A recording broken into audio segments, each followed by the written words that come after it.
이게 다 어머니 거라고요? 그래도 아들인 저한테까지 속일 필요는 없었잖아요. 내가 널 속여? 뻔뻔하게 그게 네 입에서 나올 말이야. 아무리 그래도 이렇게까지 하실 필요는 없잖아요. 저희가 엄마 재산까지는 바라지 않을게요. 그냥 이 가구들 원래 저희 집으로만 좀 옮겨주세요.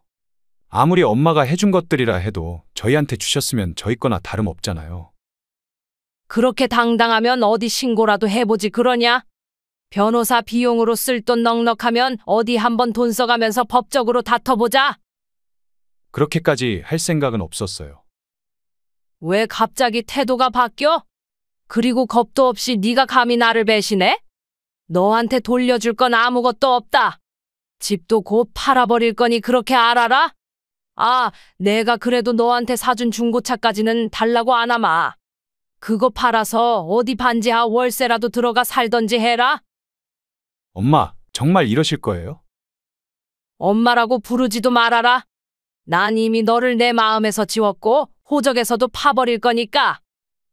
시간 지나면 또 마음 바뀌실 거예요. 그니까 일단 진정하시고. 진정? 너 같으면 진정하게 생겼어. 방금 대화 속 주인공 78세 최영자 할머니와 그의 아들 43세 진영택입니다. 최 씨 할머니는 이날 홀로 차를 한 잔 마시며 여유를 즐기고 있었는데 아들이 찾아와 최 씨의 평화를 깨버렸습니다. 이날은 비바람이 심하게 분 날이었는데 아들은 망가진 우산을 들고 비에 홀딱 젖은 채 정장 차림으로 서 있었습니다. 아마 회사에 출근했다가 바로 최 씨가 있는 곳으로 향한 것 같았습니다. 최 씨는 그런 아들에게 한 발자국도 들어오지 말고 할 말 있으면 현관에서 하라고 했습니다. 최 씨 할머니는 얼마 전 아들의 집에 있던 가구들을 전부 지금 자신이 머무는 곳으로 옮겼습니다. 어차피 아들 며느리가 결혼하면서 최 씨가 전부 사줬던 가구들이었습니다. 원래 지금 최 씨가 머물던 곳은 최 씨가 나중에 죽기 전까지 살 마지막 거처로 구입했던 집이었습니다. 이렇게까지 빨리 이사를 올 생각은 없었지만 아들과 며느리의 행동에 최 씨는 이사를 앞당겼습니다. 낯선 곳에서 익숙한 가구들을 본 아들은 뭐 하는 거냐며 최 씨 할머니에게 소리치며 돌려달라고 했고 최 씨는 돌려줄 생각 없으니 그만 돌아가라고 했습니다. 이 날씨에 돌아가라고요? 지금 제 심정이 어떤 줄 아세요? 그러는 너는 배를 함께 탔던 그날 내 심정이 어땠을 것 같은데? 네가 내가 그날 느낀 감정의 10분의 1이라도 느꼈기를 바란다. 최 씨는 이 말을 끝으로 단호하게 아들을 내쫓았습니다. 과연 그간 최 씨 할머니와 아들 사이에는 어떤 일들이 있었을까요? 지금부터 그 이야기를 들려드리겠습니다. 최 씨는 아버지의 둘째 부인이었던 어머니 밑에서 태어났습니다. 하지만 아버지의 첫째 부인은 항상 최 씨의 어머니를 종처럼 부려먹으려 했고 자기보다 예뻤던 최 씨의 어머니를 질투했습니다. 그리고 아버지가 없을 때면 최 씨의 어머니를 향한 괴롭힘이 더 심해졌습니다. 얼굴에는 절대 손을 안 대고 옷으로 가려지는 부분에만 폭력을 가하기도 했습니다. 자신을 향한 괴롭힘이 이제는 자기 딸이었던 최 씨에게로 향하자 최 씨의 어머니는 최 씨를 데리고 도시로 도망을 나왔습니다. 최 씨의 어머니는 남편의 첫째 부인이 숨겨놓은 비상금을 몰래 챙겨 나왔습니다. 자신이 그동안 당했던 거에 비하면 그 정도 돈을 가져가는 것은 아무것도 아닐 거라고 생각했습니다. 나중에 그 사실을 알게 된 첫째 부인은 노발대발했지만 아무 말도 없이 떠나버린 최 씨의 어머니를 찾을 수는 없었습니다. 그렇게 최 씨는 집에서 몰래 가져온 돈으로 최 씨가 성인이 될 때까지 버티었습니다. 그리고 최 씨가 성인이 되고 나서 최 씨는 곧바로 섬유 공장에 들어가 일을 하기 시작했습니다. 최 씨가 일을 시작하자마자 어머니의 몸 상태가 더 약해졌고 최 씨는 그런 어머니를 돌봤습니다. 그 당시 근로 환경이 매우 열악했지만 최 씨는 항상 다른 여공들을 오히려 더 챙기고 솔선수범하며 일을 했습니다. 그런 모습의 매력을 느낀 공장 관리자 한 명이 그런 최 씨를 잘 챙겨줬고 결국 그렇게 둘은 결혼을 했습니다. 안타깝게도 최 씨가 결혼하는 모습을 본 어머니는 얼마 안 가 세상을 떠났습니다. 그렇게 결혼을 한 최 씨는 아들을 낳았습니다. 최 씨의 남편도 아버지가 일찍 돌아가시고 홀어머니 밑에서 자랐는데 시어머니는 말수가 적고 무뚝뚝하긴 했지만 최 씨에게 잘해줬습니다. 게다가 손주까지 안겨주자 대를 이을 아들을 낳았다며 더더욱 최 씨를 이뻐해줬습니다. 최 씨는 아들을 키우며 자신의 어린 시절처럼 눈치를 보면서 힘들게 크게 하고 싶지 않았습니다. 최 씨는 그렇게 하나뿐인 아들에게 자신이 해줄 수 있는 거의 모든 것들을 해줬습니다. 특히나 최 씨는 아들이 자신처럼 홀어머니 밑에서 힘들게 자라게 하지 않고 남편과 자신이 항상 아들의 곁에 있기를 바랬습니다. 하지만 이런 간절한 최 씨의 바램은 얼마 지나지 않아 깨져버렸습니다. 남편이 비가 많이 오던 어느 날 교통사고를 당해 세상을 떠나게 됐기 때문이었습니다. 남편은 이맘쯤 동료 몇 명과 함께 작은 섬유 공장을 직접 세워보겠다며 아주 바쁜 하루하루를 보내고 있었습니다. 그러던 중 이런 비보를 접한 동료들은 한동안 일을 멈추고 남편의 장례식장을 찾아 최 씨와 아들 곁을 지켜주었습니다. 최 씨는 이제 막막했습니다. 그도 그럴 것이 남편이 모은 돈은 대부분 섬유 공장을 짓는 데 들어갔고 남은 재산이 거의 없었기 때문이었습니다. 그때 남편의 동료 중 한 명이 최 씨에게 다가와 말을 걸었습니다. 형수님, 저희랑 같이 일해보실 생각 없어요? 형수님도 예전에 공장에서 일했던 경험 있고 형님이 하시던 역할을 형수님께서 맡아주시면 좋을 것 같아요. 사실 최 씨는 남편과 대화할 때 항상 섬유 공장에 대한 얘기를 했고 최 씨도 그쪽에 관심이 많이 있었어서 최 씨가 같이 일을 하는 데는 큰 문제가 없었습니다. 무엇보다 형님이 이렇게 떠난 것도 억울한데 형수님이랑 아들까지 힘들게 사는 꼴은 저희가 보고 싶지 않아요. 반드시 성공할 일이니까 같이 한번 해봐요. 최 씨는 그렇게 섬유 수출 붐으로 호황을 누릴 때 운 좋게도 큰 돈을 벌 수 있었습니다. 남편의 동료들은 최 씨에게도 아주 큰 돈을 챙겨주고 최 씨도 그 이상은 욕심을 부리지 않았습니다. 최 씨는 그렇게 큰 돈을 벌고서도 공장에 나가 매일같이 오랜 시간 일을 했습니다. 시간이 흘러 아들은 어느덧 30 후반의 나이가 되었고 번듯한 직장에 결혼할 애인까지 데려왔습니다. 상견례 당일 최 씨는 아들이 알려준 장소로 향했습니다. 추어탕? 여기서 상견례를 하시자는 건가?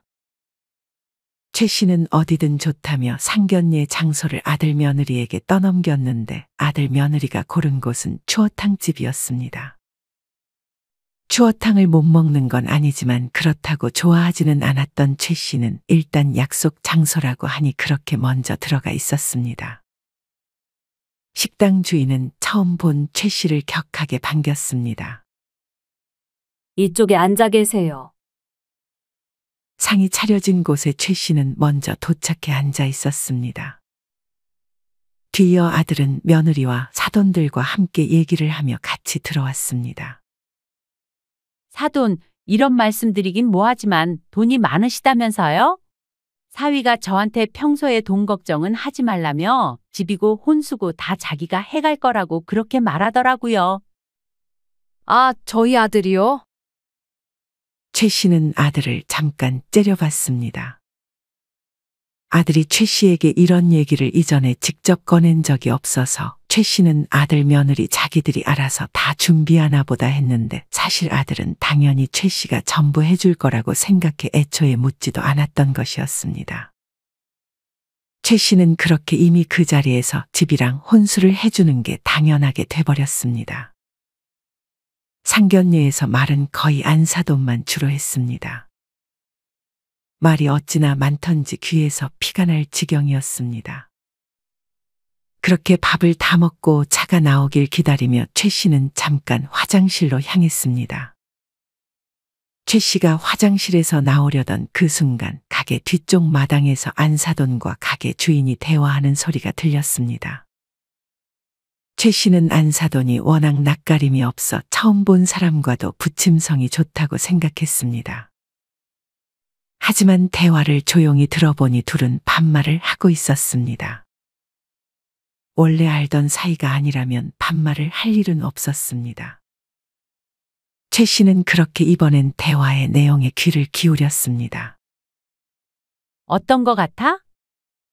괜찮은 것 같은데 일단 재산도 꽤 있는 것 같고 그래도 개념 있는 사람 같아. 뭔가 허세나 이런 것도 없고 그렇다고 정이 없는 사람 같지도 않고. 나는 직접 마주보며 대화해도 어떤 사람인지 잘 파악이 안 되더라. 그래서 우리 가게에서 상견례도 하고 나한테 사람 어떤지 봐달라고 부탁한 거잖아. 네가 사람을 잘 보잖아. 어쨌든 난 너만 믿고 이 결혼 진행시킨다. 그래도 될 것 같아. 누가 듣겠다. 얼른 들어가자. 이 대화를 들어보니 안사돈과 가게 주인은 다름 아닌 자매 사이인 듯 했습니다. 사람을 잘 보지 못하고 눈치가 없는 안사돈 대신 동생이었던 추어탕 가게 주인이 자기 언니와 최 씨가 하는 대화를 들으면서 최 씨가 어떤 사람인지 사돈 될 사람이 어떤 사람인지 대신 파악하고 있었던 것이었습니다. 안사돈과 가게 주인은 안으로 들어가자마자 다시 존댓말을 하며 서로 모른 척을 했습니다. 하지만 그 사실을 알고 있던 최 씨는 표정이 별로 좋지는 못했습니다. 최 씨는 사돈이 자식 결혼하는데 최대한 신중하려는구나 생각하며 이해하고자 노력했습니다. 최 씨가 다시 돌아와 의자에 앉았는데 테이블 밑에 뭔가 이상한 것이 만져졌습니다. 이게 뭐지 싶었던 최 씨는 밑에 떨어진 젓가락을 줍는 척하며 테이블 밑에 뭐가 있는지 살폈습니다. 최 씨는 테이블 밑에 빨간 불빛이 껐다 켜졌다 하는 것을 똑똑히 봤습니다. 생긴 것이 꼭 녹음기 같이 생겼습니다. 최 씨는 누군가 최 씨와 사돈들의 대화를 녹음하는 것이라 생각해 바로 녹음기를 떼서 사람들에게 보여줬습니다. 이게 뭐예요? 사돈은 그 녹음기를 보자 당황한 기색이 역력했습니다. 가게 주인은 화들짝 놀라 다가왔습니다. 아, 이게 왜 여기 있지? 그냥 그 도난 방지를 위해 달아놓은 거예요. 가게 주인은 말도 안 되는 변명을 늘어놓았습니다. 그럼 이 기계 떼버렸을 때 뭐라도 울렸어야 되는 거 아닌가요? 너무 조용한데요? 그게 가게 주인이 당황하며 어버버하자 사돈이 어쩔 수 없다는 생각에 솔직하게 말을 꺼냈습니다. 사실 제가 달아놓은 녹음기예요. 네? 녹음기를 왜 달아놓으셨어요? 그냥 사돈이랑 대화하면서 제가 내뱉은 말들 나중에 잊어버릴까 해서요. 잊지 않고 전부 지키고 싶어서 달아놓은 거예요. 엄마, 나쁜 의도도 아닌데 이제 그만하세요. 최 씨는 그런 아들의 말에 더 이상 그 부분에 대해 말을 꺼내지 않았습니다. 하지만 이전에 뒷마당에서 안사돈과 가게 주인이 나눈 대화 내용으로 유추해 봤을 때 녹음기를 달아놓은 이유는 최 씨와 아들이 한 말을 증거로 잡아놓을 작정인 듯했고 다시 한번 그곳에서 했던 대화 내용으로 최 씨가 어떤 사람인지 정확히 파악하려고 그랬던 것 같았습니다. 최 씨는 자기의 생각을 아들에게 말했지만 아들은 그런 걸로 결혼을 물을 수는 없다며 결혼을 강행했습니다. 그리고 최 씨는 그런 아들의 말을 따랐습니다. 최 씨는 결국 아들을 위해 집과 혼수까지 지원해줬습니다. 최 씨는 이후 섬유공장 산업이 쇠퇴하며 문을 닫기 일보 직전에 공장을 그만두었습니다. 최 씨는 정말 운이 좋았습니다. 최 씨는 공장에 빚이 쌓이기 전에 그만둬서 이후에 문을 닫는 과정에서 생긴 빚들을 감당하지 않아도 됐습니다. 최 씨의 사돈은 어찌나 정보를 빨리 습득하던지 이내 최 씨와 동료들이 같이 운영하던 공장이 망했다는 사실을 알게 됐습니다. 그 동네에서는 몇십 년 동안 자리를 지키던 공장이었기에 그 동네 사람들이 그 소식을 접하게 된 것은 어찌 보면 당연한 것이기는 했습니다. 하지만 사돈은 최 씨가 최적의 타이밍에 공장을 그만둔 것은 알지 못하는 눈치였습니다. 최 씨의 사돈은 최 씨가 분명 많은 빚이 생겼을 것이라고 생각했습니다. 그렇게 생각할 법도 한 것이 지역 신문에 최 씨가 하던 공장이 아주 크게 망한 것처럼 나왔기 때문이었습니다. 이때부터 사돈은 최 씨를 대하는 태도가 조금 달라졌습니다. 최 씨의 사돈은 동생과 마찬가지로 추어탕 가게를 운영하고 있었습니다. 동생이 하는 추어탕 집과 이름은 달랐지만 맛은 거의 똑같았습니다. 아마 동생이 그 비법을 다 전수해 준 듯 싶었습니다. 최 씨는 사돈이 식당을 운영하는 것을 알고 나서 자주 사돈의 가게를 찾았습니다. 이전까지는 추어탕을 찾아서 먹지 않았는데 먹다 보니 나름 매력이 있었습니다. 공장이 잘 될 때는 사돈이 매번 바쁠 때도 최 씨가 밥을 먹고 있으면 항상 5분이라도 앞에 앉아서 최 씨에게 말을 걸어주었습니다. 최 씨에게 항상 돈도 내고 가지 말라고 했지만 최 씨는 그럼 불편해서 다음에 또 못 온다면서 돈을 주고 갔습니다. 최 씨는 그런 사돈의 태도가 가식이라도 기분이 나쁘지만은 않았습니다. 하지만 공장이 망했다는 걸 알게 된 사돈은 더 이상 자기 가게에 오는 최 씨를 반겨주지 않았습니다. 예전보다 손님이 많은 날도 아니고 빈자리가 많았는데 사돈은 최 씨가 밥을 먹고 있어도 주방에만 있을 뿐 최 씨에게 단 10초도 말을 걸지 않았습니다. 원래 최 씨가 다 먹고 나갈 때면 주방에 있다가도 사돈이 나와서 결제를 해주고 인사를 하고 갔는데 이제는 자기가 나와보지도 않고 가게 직원이 나와서 결제를 하고 최 씨에게 인사했습니다. 사돈, 저 먼저 가볼게요. 최 씨는 가게를 나가기 전에 사돈에게 먼저 가보겠다고 했지만 돌아오는 대답은 없었습니다. 최 씨는 그런 사돈의 태도에 참 어이가 없었습니다. 최 씨는 이제 다시는 이 가게를 찾지 않고 사돈에게 주려고 생각했던 선물들도 그냥 주지 않기로 마음먹었습니다. 최 씨는 최근 들어 기침을 자주 했었는데 혹시 몰라 병원에 가봤더니 폐암 진단을 받았습니다. 아무래도 섬유 공장에서 오래도록 근무했던 것이 원인인 듯 싶었습니다. 다행히 초기라 항암 치료 잘 받으면 나을 수 있습니다. 불행 중 다행으로 아직 암이 전이가 되지는 않은 듯 했습니다. 최 씨는 괜히 아들과 며느리가 걱정할까 싶어 말하지 않을 작정이었습니다. 최 씨는 처방전이 나올 때까지 가만히 기다리고 있었습니다. 병원에 사람이 많을 시간대라 처방전이 나오려면 조금 기다려야 했습니다. 그때 최 씨는 누군가 자꾸만 자기를 쳐다보는 것 같은 느낌을 받았습니다. 최 씨가 그 사람을 쳐다보자 그 사람은 황급히 눈을 돌렸습니다. 최 씨는 어딘가 낯이 익은 그 얼굴을 보며 누군지 떠올렸습니다. 최 씨는 그 순간 상견례를 했던 추어탕 집가게 주인, 즉 안사돈의 동생이었음을 깨달았습니다.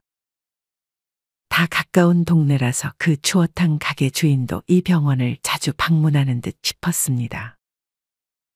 최 씨는 이 사람이 최 씨 바로 다음 진료를 받은 사람이었다는 것도 알았습니다. 최 씨의 예상이 맞다면 추어탕 가게 주인이자 안사돈의 동생은 최 씨가 폐암에 걸렸다는 사실을 분명 들었을 것 같았습니다. 하지만 안사돈의 동생은 최 씨가 폐암 초기라는 사실을 알지 못하고 폐암에 걸렸다는 사실만 들은 듯 싶었습니다. 굳이 말을 걸어서 사돈에게 말하지 말라고 부탁해야 하나 고민하고 있을 때 그 가게 주인은 이미 최 씨의 시야에서 사라져버렸습니다. 최 씨는 약을 받고 사돈에게 말하지 말아달라고 부탁하려고 안사돈의 동생이 운영하는 추어탕 가게를 찾았습니다. 괜히 사돈에게 걱정 끼치기 싫어서요. 그 사실을 좀 비밀로 해주면 안 될까요? 추어탕 가게 주인은 자신이 동생인 걸 어떻게 알았냐고 물었고 최 씨는 그때 가게에서 말하는 걸 들었다고 했습니다. 하지만 대화 내용을 자세히는 못 들었고 그냥 언니 동생 사이인 것만 들었다고 둘러댔습니다. 어쩌죠? 죄송해요. 제가 이미 말해버렸어요. 안사돈의 동생은 입이 어찌나 싼지 병원에서 최 씨가 폐암이라는 사실을 알게 되자마자 곧장 자기 언니에게 그 사실을 전한 듯 싶었습니다. 최 씨는 이번에는 안사돈에게 전화를 걸었습니다. 이왕 알아버린 안사돈은 어떻게 할 수 없었지만 아들 며느리에게만큼은 이 사실을 숨기고 싶었습니다. 여보세요? 사돈, 다름이 아니라 들으셔서 아시겠지만 제가 몸이 좀 안 좋아졌네요. 근데 굳이 애들까지 알아야 될까 싶어서 애들한테는 말 안 하는 게 좋을 것 같아서요. 아, 그래요? 저는 당연히 애들이 알 거라고 생각해서 방금 통화해서 말해버렸는데. 어쩌죠? 아, 벌써 말했어요? 이 집안 식구들은 할 일도 없는지 정보가 생기면 바로바로 소문내버리는 게 취미인 듯 했습니다. 엄마, 얘기 들었어요. 몸은 괜찮으세요? 뒤이어 아들에게서 전화가 걸려왔습니다. 최 씨는 이때 순간적으로 아들과 며느리를 시험해봐야겠다는 생각이 들었습니다. 이전에 자기가 공장이 망했다는 사실을 들었을 때 태도가 바뀐 사돈처럼 자신이 만약 오래 살지 못한다고 했을 때 아들과 며느리의 태도가 어떻게 바뀔지 궁금했습니다. 6개월밖에 못 산다고 그러더라. 최 씨는 이렇게 연기를 하면서도 무서웠습니다. 아들과 며느리는 사돈과 마찬가지로 최 씨가 동료들과 하던 공장이 망했다는 사실을 알았을 때부터 최 씨를 대하는 태도가 조금씩 달라졌습니다. 사돈처럼 급격히 달라진 건 아니었지만 아들과 며느리는 최 씨에게 잘해주는 빈도가 확연히 줄었고 말투에서도 점점 차가움이 느껴졌습니다. 여기다가 시한부 판정까지 받았다고 하면 아들과 며느리의 행동이 어떻게 바뀔지 궁금했습니다. 최 씨는 집과 혼수를 해주는 대가로 아들 며느리와 함께 살고 있었습니다. 아들 며느리 입장에서도 손주가 태어나면 최 씨가 도와주고 자기들이 일을 나갈 때 최 씨가 집안일을 해주는 것 등 좋은 점도 많다고 생각해 동의한 것이었습니다. 그렇다고 최 씨가 눈치를 주는 성격도 아니었기에 집이랑 혼수를 받는 대가라고 생각하고 아들과 며느리는 최 씨를 모셨던 것이었습니다. 사실 최 씨도 언제든지 아들 며느리와 사는 게 마음에 들지 않으면 나갈 생각을 하고 있었습니다. 이미 최 씨는 자신이 나중에 죽기 전까지 혼자 살 집을 이미 구매까지 해놓은 상태였습니다. 그렇게 최 씨는 병원에서 돌아와 아들 집으로 들어갔습니다. 아직 아들과 며느리는 퇴근을 하지 않은 듯 했고 최 씨는 이날 일찍이 잠이 들었습니다. 그 다음 날은 어버이날이었기에 최 씨는 아들 며느리와 밥이라도 먹으며 사실 시한부인 건 거짓말이고 그냥 솔직하게 수술 받으면 나을 수 있다고 말을 해야겠다 생각했습니다. 원래 어버이날이면 점심을 같이 먹거나 사돈네와 함께 같이 저녁을 먹었습니다. 하지만 할머니가 일어났을 때 아들과 며느리는 집에 없었습니다. 휴일인데 다들 어디를 갔나 싶었습니다. 핸드폰을 확인해 보니 약속을 갔다며 집에 있는 반찬을 꺼내 밥을 먹으라는 아들의 문자만 남겨져 있었습니다. 허기가 진 최 씨는 냉장고를 열어 반찬을 꺼냈고 밥통을 열어 밥을 푸려는데 밥에서는 쉰내가 나고 있었습니다. 햇반도 없어서 최 씨는 하는 수 없이 반찬을 다시 들여놓고 김치만 남겨두고 라면을 하나 끓여 먹었습니다. 이전에는 항상 자기가 나가볼 일이 있어도 최 씨에게 식당 못지않게 밥을 차려주고 나가던 며느리의 모습은 더는 존재하지 않았습니다. 라면 물을 잘못 맞췄는지 최 씨는 라면이 영 입에 맞지 않았습니다. 최 씨는 라면을 두세 젓가락 먹다가 이내 모두 버리고 나가서 외식을 할 생각을 했습니다. 그렇게 뭘 먹을지 동네를 돌아다니며 식당을 돌던 최 씨는 두 눈을 의심했습니다. 근처 새로 생긴 소고기집에서 아들 며느리와 사돈이 밥을 먹고 있는 모습을 목격했기 때문이었습니다. 엄마는 안 나오신대? 장모님이 불편하시다면서요. 우리 사위가 내 생각을 참 많이 해주는구나. 얼른 저 추어탕 비법 좀 알려주세요. 동네에서만 팔기 진짜 아깝다니까요. 우리 동생이랑 조금만 더 상의해 볼게. 워낙 자부심이 있고 비법 전수를 안 해주려고 해서 나도 걔가 갖다 주는 양념 그대로 쓰잖아. 아들은 추어탕으로 프랜차이즈라도 내고 싶었는지 안사돈을 꼬드기고 있었습니다. 그건 그렇고 이제 얼마 못 사시면 어떻게 되는 거야? 이번에 공장 망했다고 다 소문났던데.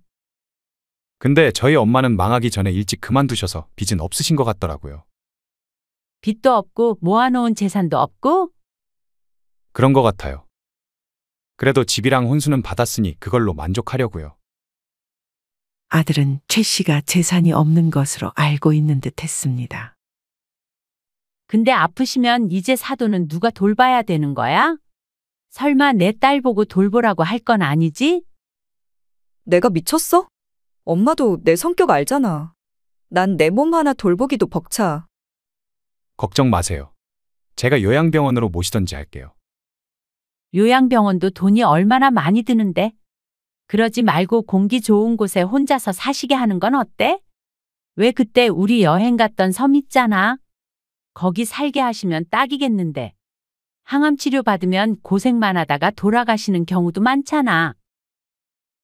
아들과 며느리는 최 씨에게는 말도 하지 않고 사돈과 자기들끼리만 여행도 자주 다니는 듯 싶었습니다. 최 씨는 그간 공장에 다니며 바쁘게 사느라 그 사실을 혼자만 알지 못하고 있었습니다. 아들은 잠깐 고민하더니 장모의 말에 일단 알겠다는 말을 꺼냈습니다. 최 씨는 그 모든 대화를 듣고 쓸쓸히 집으로 돌아갔습니다.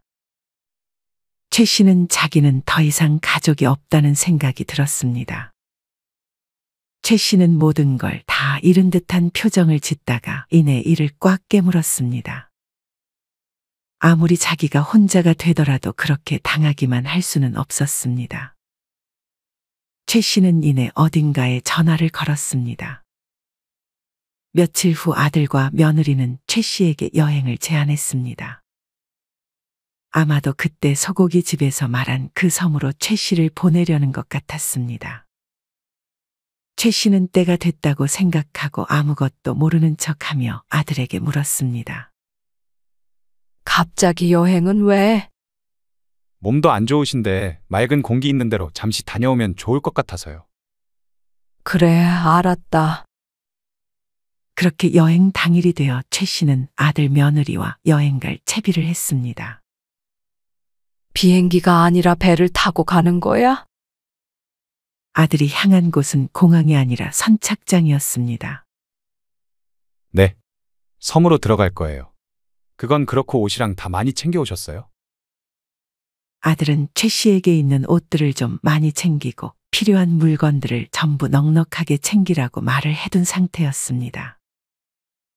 자기들은 달랑 가방 하나씩만 들고 가면서 최 씨의 짐은 캐리어 2개를 꽉꽉 채워 넣어놨습니다. 누가 봐도 자기를 섬에서 그냥 살게 할 생각인 것 같았습니다. 하지만 최 씨는 계속 모르는 척 했습니다. 그런 최 씨의 기분과는 반대로 날은 참 좋았습니다. 햇빛이 최 씨의 피부에 기분 좋게 닿았고 살랑거리는 바람이 최 씨의 머릿결을 휘날렸습니다. 최 씨는 바다 냄새와 갈매기 소리를 들으며 그저 이 순간을 만끽하기 위해 노력했습니다. 아들과 며느리는 안에서 모라모라 대화를 나누는 듯 했지만 이미 그 계획을 알았던 최 씨는 더는 알려고 하지 않았습니다. 그렇게 섬마을에 도착하고 낯선 집으로 아들과 며느리는 최 씨를 데려갔습니다. 누가 봐도 허름한 것이 최 씨가 어릴 적 아버지의 첫째 부인에게 구박받았을 때 살던 그 집과도 상당히 비슷해 보이는 집이었습니다. 아들의 말대로 자연은 좋았지만 문제는 배가 하루에 한 번 뜨는 곳이었고 이 섬에는 마트가 하나도 없었습니다. 여기는 마트도 하나 없는 거야? 여기는 그냥 집에서 반찬을 만들어서 먹는 것 같더라고요.